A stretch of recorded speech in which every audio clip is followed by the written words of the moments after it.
Commanders morning. Sondelana ngimxoxele nansi indaba. Asigilwa yini uFloyd Shibambo? Asigilwa yini uFloyd Shibambo? Floyd Shibambo uzani commander ngimxoxele nansi indaba. Floyd Shibambo yena lo simkhulumele kangaka sithi hawu kuhlala ngoFloyd, hawu uFloyd esebenza ngakadoti. Hawu kuthiwa uFloyd ziningi indaba engiza nazo. Hayi vulani indlebe makhomanda nilaleni. Kuthiwa uFloyd usejoyina inhlangano ngazi inhlangano imawusa banibani kwasha kwacima kwavutha amalangabi.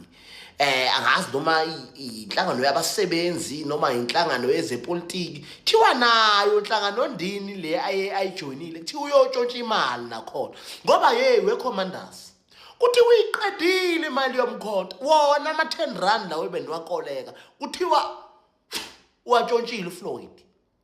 Kuthiwa uFloyd uthunyelwe uMalema kodwa Julie kodwa fikile Mbalula wawuyishilo lento ukuthi uMbalula ukuthi uFloyd noMalema abasoze baxabana labo bantu. Kuthiwa umuntu behind lapha ngoba lokwenza kanti ngena akazi lutho yena uyamnyanya uFloyd kuthiwa uJulius Malema.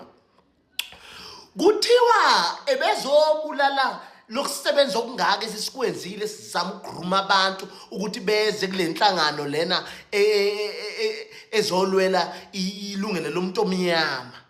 Thiwa la kuthina uzovela as if kunina abantu baseSouth Africa uvela as if umuntu osebenza kakhulu kanti ngale eceleni uyeba kuthiwa iyashoda ke imali yakhe thiwe bethu uzovula inhlangano yakhe. Thi usamayizisa nje njengamanje njengoba esengene lapha yana kuyimawusa banibani. Hawu Floyd sesikhulumele kangaka baba.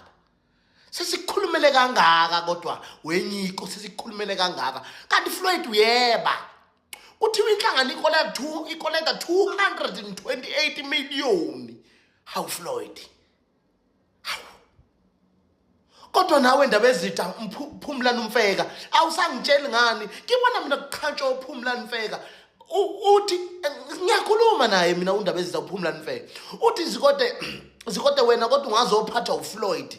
uFloyd siyamazi phela thina yobo kanti imfihle engaka baba ukuthi Floyd indini lo ufike ukuzokweba imali yomkhonto kuthiwa iphelele imali yomkhonto iphelele thi umkhonto ulale ngesizwe when it comes to financial.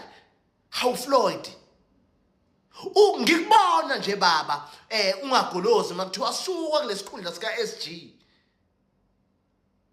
How baba Floyd ngikuthembe kangaka uyazi ukuthi bangaka na South Africa bakuthembile bonke le Everton Center thiwa sihamba noFloyd nihamba niyaphi noFloyd hamba nesigebengu kodwa nani baphathi bomkhonto abantu baziseni ngesigebengu ningaloke nisimayizisela uyabona ngoba phela lo muntu uyithengile inhliziyo yabantu uyayibona indaba bengisayibuza nje ukuthi njoba uFloyd noMalema babehlangene bethi zuma masifone uzoba kahambe yena wayesejika phakathi lokho ndlonzi kusabile kuthiwa nako uphume lapha emkhonto lapha ku-FF kuthi kuze la kuzolekelelana noFloyd ngoba ngathi uFloyd wayengayenzi kahle umsebenzi wakhe kwaphuma ke lokho kundlonzi kwathiwa abeze ezolekelelana noFloyd lana thema isuka lapho waseBrikiswa kathiwa mana kancane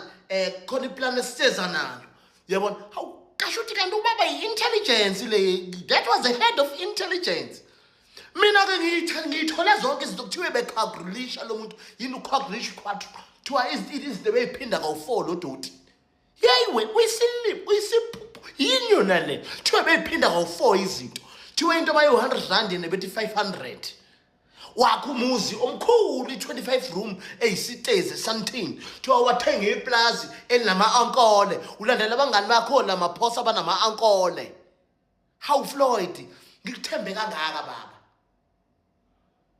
phina ngithembe umuntu kwapolitiki mina angisakuthembi baba uyezwa thiwa ke nakhona lapho kuyimawusa kuthi uzokweba mkadeni thi uzokweba ngoba ethi uzonifaka eKZN nje anifake eMajuba region uyazi ukuthi lapha eMajuba kunabantu abamlwelayo inkinga bamlwela nje yabazi ukuthi usimoshe kanjani lo baba asinalutho manje sibuyela manje sebankrupt manje ngoba bese sithe upick up.